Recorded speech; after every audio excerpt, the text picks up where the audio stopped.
वतन भूल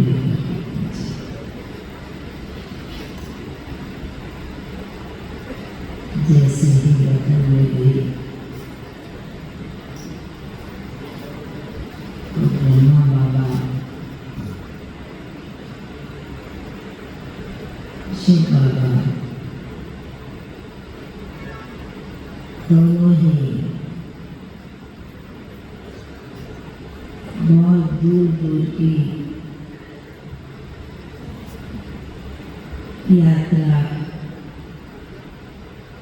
करके लौट रहे थे। तो मैंने बाबा को कहा, आज वतन में ब्रह्मा बाबा का रूप कृष्ण का सजा सजाया रूप बहुत ही सुंदर रूप दिखाई दे रहा था। तो शिव बाबा कहने लगे, आज विशेष ब्रह्मा बाप का भविष्य का यादगार स्वरूप मेरे भगत बच्चे मेरे मंदिरों में जाकर कितना ना आह्वान कर रहे हैं, कितना ना प्रेम से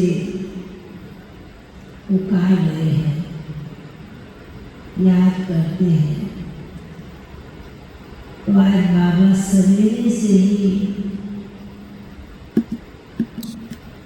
यात्रा पर कहे चक्कर लगाने के लिए, मंदिरों का तीर्थों का चक्कर लगाने के लिए। बाबा ने कहा कि इसलिए अभी वतन में पहुंचा हूँ क्योंकि बाबा को भी मालूम है कि बच्चों का भी आने का टाइम वतन में, तो बाबा भी सामने आ गए। तो देखती हूँ आज वतन में भी इतने ही वैरायटी प्रकार की भी रखी हुई थी। बाबा कहने लगे कि देखो बच्चे, आज के दिन बाबा भक्ति का भी दृश्य देख के आ गए। ये मेरे भगत बच्चे कितना ना प्यार से मेरे लिए ब्रह्मा बाबा कह रहे कृष्ण के रूप में मेरे लिए कितने ना व्यंजन सुंदर सुंदर बना रहे हैं। और एक तरफ एक भोग की थालियाँ रखी। तो बाबा ने कहा कि बाबा के घर, बाबा के सेंटर्स के बच्चे भी कितना ना प्यार से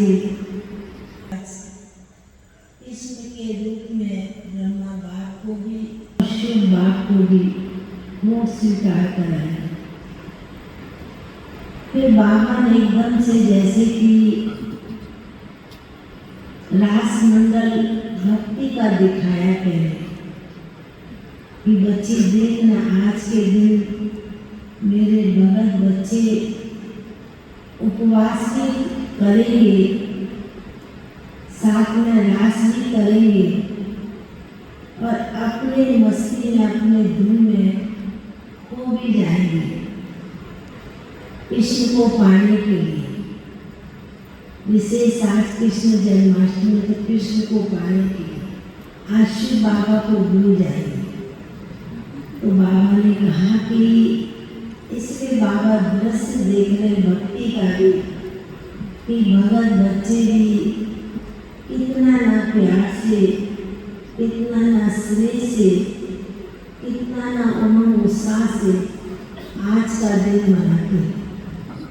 बाबा ने कहा बच्चे आज क्या करेंगे? तो मैंने कहा बाबा भोग स्वीकार कराएंगे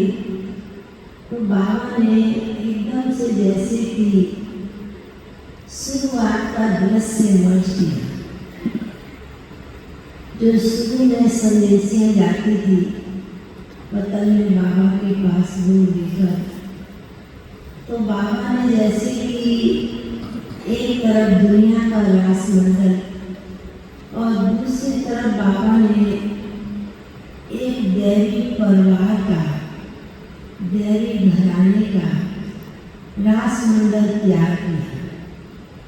बाबा ने कहा कि आप बच्चे नई दुनिया में, देवी देवताओं की दुनिया में, कृष्ण की दुनिया में जाने वाले हैं।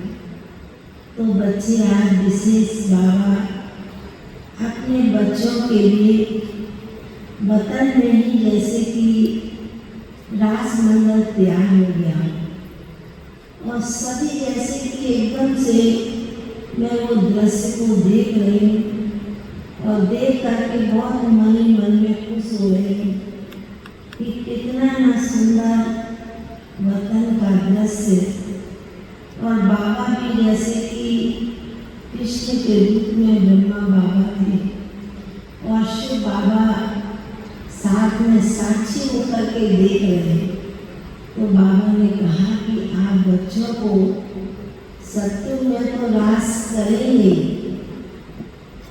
और संगम युग पर भी आप बच्चे इतना ही उमंग उत्साह से सदैव उड़ते रहे जैसे आज विशेष दुनिया के लोग भी। आप बच्चे भी जन्माष्टमी का पर्व मनाएंगे तो ऐसे लग रहा था कि वतन में आज बाबा ने सभी को इमर्ज किया और जैसे कि एक बहुत बड़ा रासमंडल तैयार हो गया। तो बाबा ने कहा कि रिहर्सल तो सत्य की बड़ी संगम पर करते रहते हैं और आगे भी आने वाले समय में करते रहेंगे। फिर तो आज बाबा के सामने इतनी सुंदर सुंदर थालियाँ सजी हुई थी। तो बाबा ने कहा कि आज तो कृष्ण को ही विशेष इमर्ज करके बाबा ने वतन में ब्रह्मा बाबा को उसी रूप में बिठाया है। तो बाबा पहले तो स्वीकार करेंगे, फिर कृष्ण के रूप में बाबा उनको स्वीकार कराते हैं। तो देखने में बहुत ही सुंदर दृश्य लग रहा था, जैसे गौ रूपी का खेल होता है कि शिव बाबा कभी ब्रह्मा तल में बैठते हैं, कभी कृष्ण के रूप में अलग कर देते हैं। तो दोनों ही दृश्य देख रही थी। तो हम भी जैसे कि उसी दृश्य में खो गई हो, गुम हो गई हो, ऐसा अपने आप को साक्षी हो करके दृश्य को देख रही थी। फिर बाबा ने भी जब सूक्ष्म वतन में बैठे हुए आकारी रूप में, फरिश्ते रूप में, बाबा ने जैसे कि सभी को इमर्ज करते हुए फिर बाबा ने बड़े प्यार से धोती स्वीकार किया, कराया। और फिर बाबा ने विशेष जन्माष्टमी की, कृष्ण के जन्मदिन की, बाबा ने सभी को आने वाली नई दुनिया की सभी को बहुत बहुत श्रेय वाली